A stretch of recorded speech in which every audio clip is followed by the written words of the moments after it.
this video, I am going to show you how you can make selections inside of Photoshop. Now, this is something that you will commonly be doing because selections are a very important part of taking a piece of the photograph or design that you're working on and manipulating it. So when you make a selection, you're defining an area that you want to edit, and the edit can be anything. It can be moving it around, making it bigger, smaller, rotating it, changing the color, adding effect. There's all kinds of things that you can do with selections. So let's go ahead and take a look at that now. Over in the toolbar, you can see that we have a couple selection tools, such as the rectangular marquee tool, the lasso tools, and then the quick selection and the magic wand tools. There's also a select option at the top, and if we click on that, you can see that we have a bunch of different selection options. Now, we won't go over all of these now because there's more ways to select, such as using select and mask and quick mask mode and some other things. But we'll look at some of the basics. So first of all, if we want to edit everything on our workspace, we can just hit the all button, the select all button. So I'm going to press that.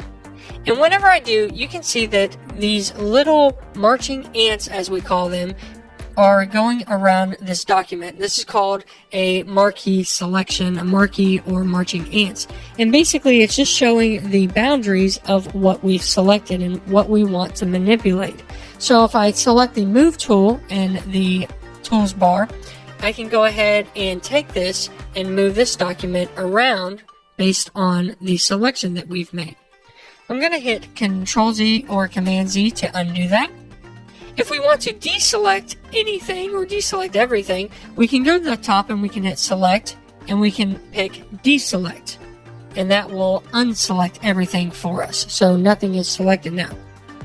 So if you go over into the tools panel or tools bar and you pick this first option, if we hold down, you can see there's multiple ones here. Rectangular marquee tool, elliptical, single row, single column. Let's just pick the rectangular marquee tool. Now we have this crosshairs or this target icon, and if I click and drag, you can see the selection that will be made.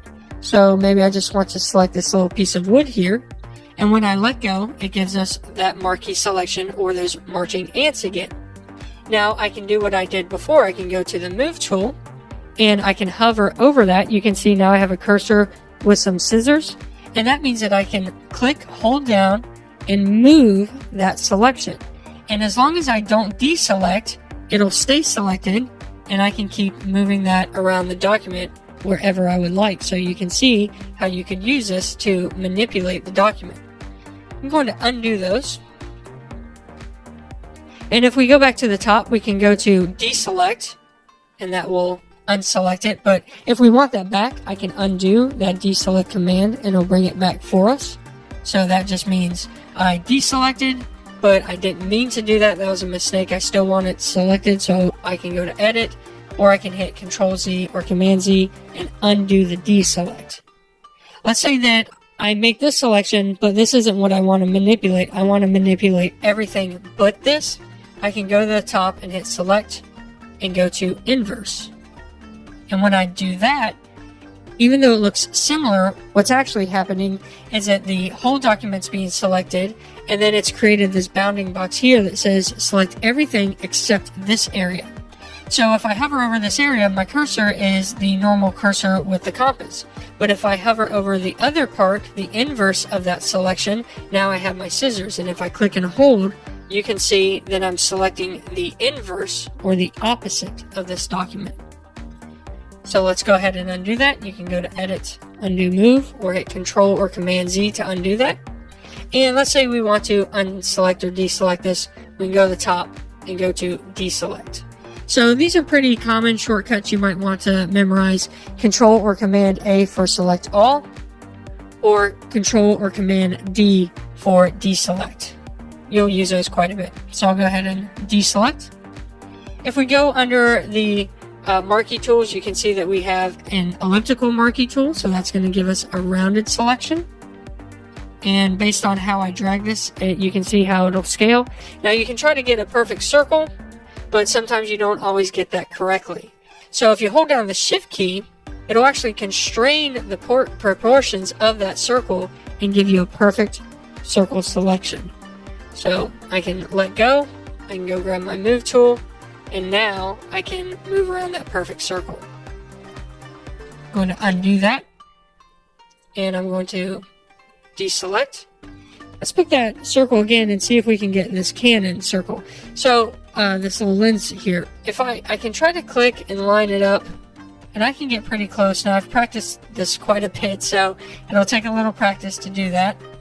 Or I can try to click and hold shift down and it'll make a perfect circle, but you can see I'm off here. This isn't perfect.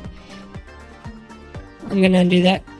Something else you can do is you can click and drag, and if you hold down the Alt or Option key, it actually turns the center of the circle where you've made your selection instead of a corner. So let me show you that again. I'm going to deselect.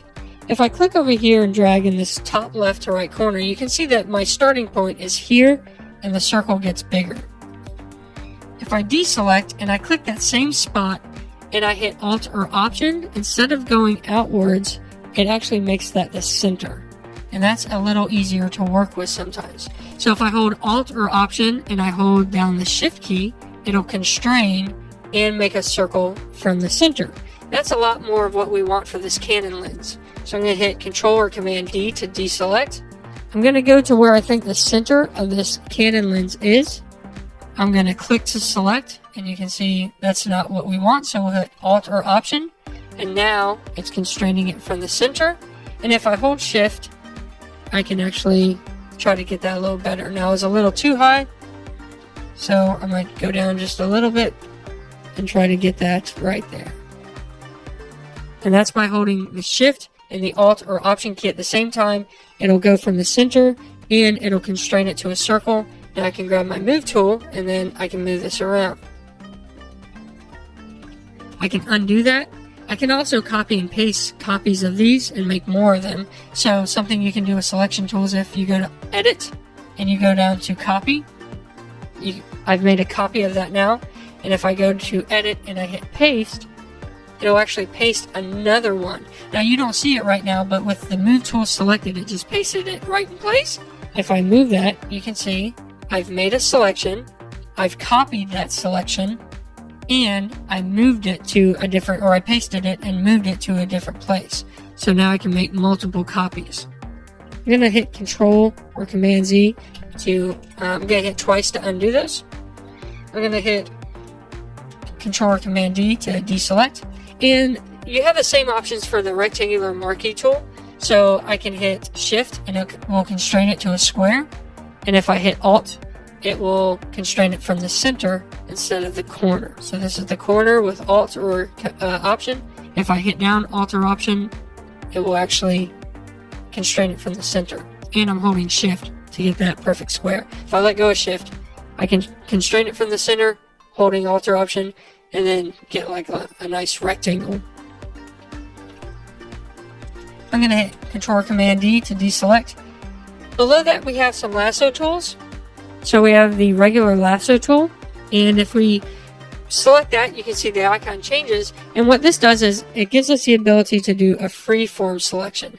Now if I let go, it'll automatically fill in from the first point to the last point. So I'm going to let go, and you can see it created a line between the first and last points, but it gives me a freehand selection. So now I can go to my move tool and move that out. That's the lasso tool. Gives us a freehand selection. If we go to the polygonal lasso tool, it'll allow us to define points. So these are, if you want some hard edges, you just click multiple times and it'll give you these hard lines to make these sharp points. Now, if you go to the first point and the last point, you connect them, you can see the cursor changes to a circle. And if I click, it actually fills in and completes that selection. So this is really great if I want to select maybe something particular like this keyboard and I know it's a square. I can click in the corner and go down, and I'm doing this fast, so I'm obviously missing it a little bit, but I can finish that. And then I can select that keyboard and I can move that out of there. So that's the polygonal lasso tool. And then there's a magnetic lasso tool. We're not going to get into that one right now, but basically it works by finding differences in pixel information, and it will try to find the edges of a selection. So if I just roll around this corner, it helps me select based on pixel information, but it's better if you change some options. I don't want to get too detailed into that right now. Below that, we have the quick selection tool and the magic wand tool, and these are really awesome. These are for making nice, easy selections. They work kind of the same, but they work in different ways. I'm not going to get too much into the differences of them right now, but I'll show you how they work. So the quick selection tool, if we select that first one, it actually gives us a brush, and we can change it with our brush settings. And if we click in an area, this works really great when you have high contrast areas like the white against the wood background, or the dark Canon lens against the wood background, or this blue versus the yellows and greens and reds. But if we click and we drag in this area, you can see I've only dragged a little bit, but it found the differences for us and quickly made that selection. So now I can easily grab that and move that around. So we'll deselect, and we can do, like, let's say we can do this keyboard. And it's finding the edges of the silver versus the wood background. And we got to be a little careful because we could actually click outside of the area, and that's not what we want. We'll keep selecting.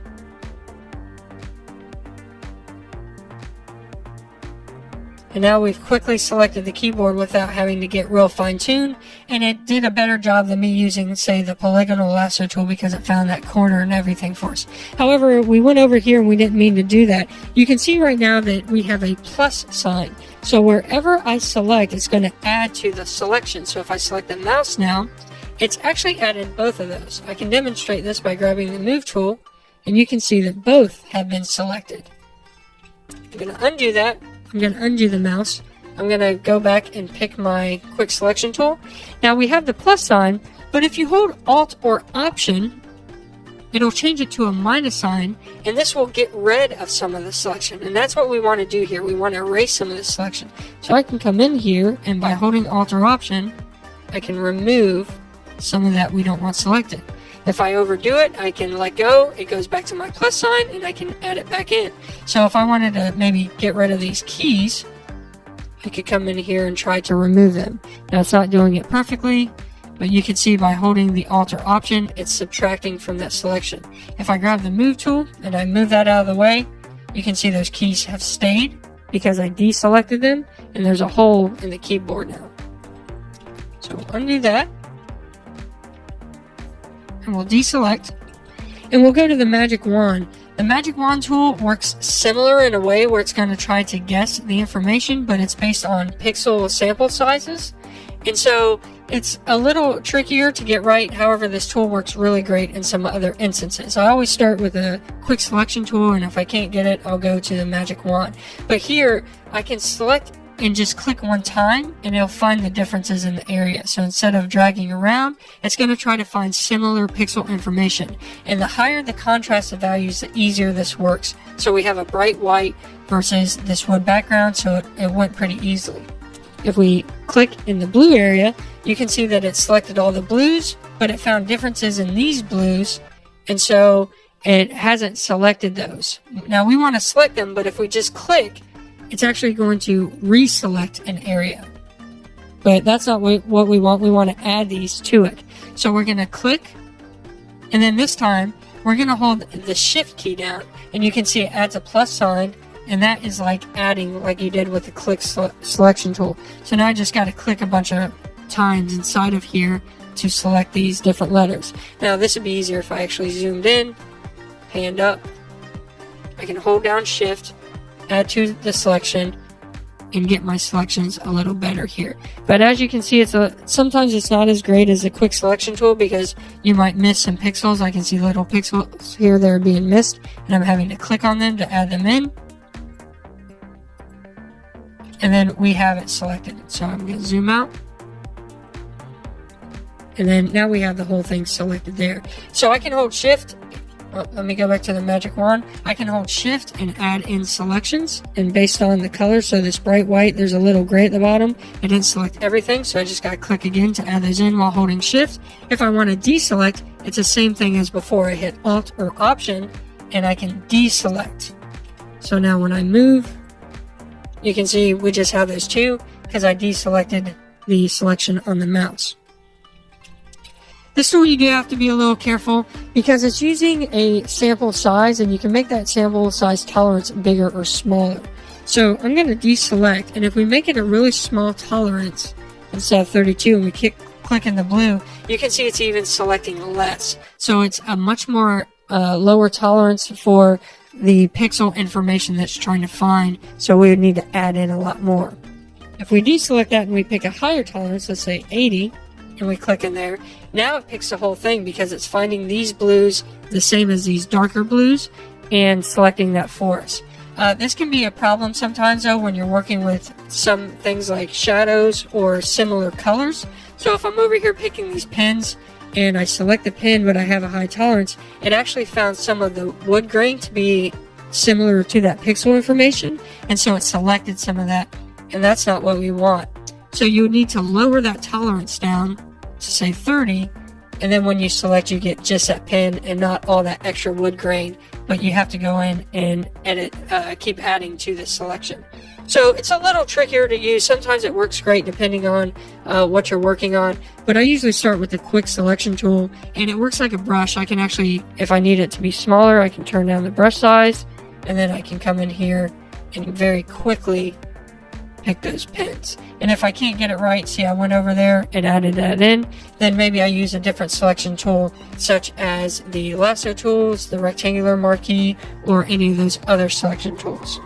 But that is the basics of how you select inside of Photoshop.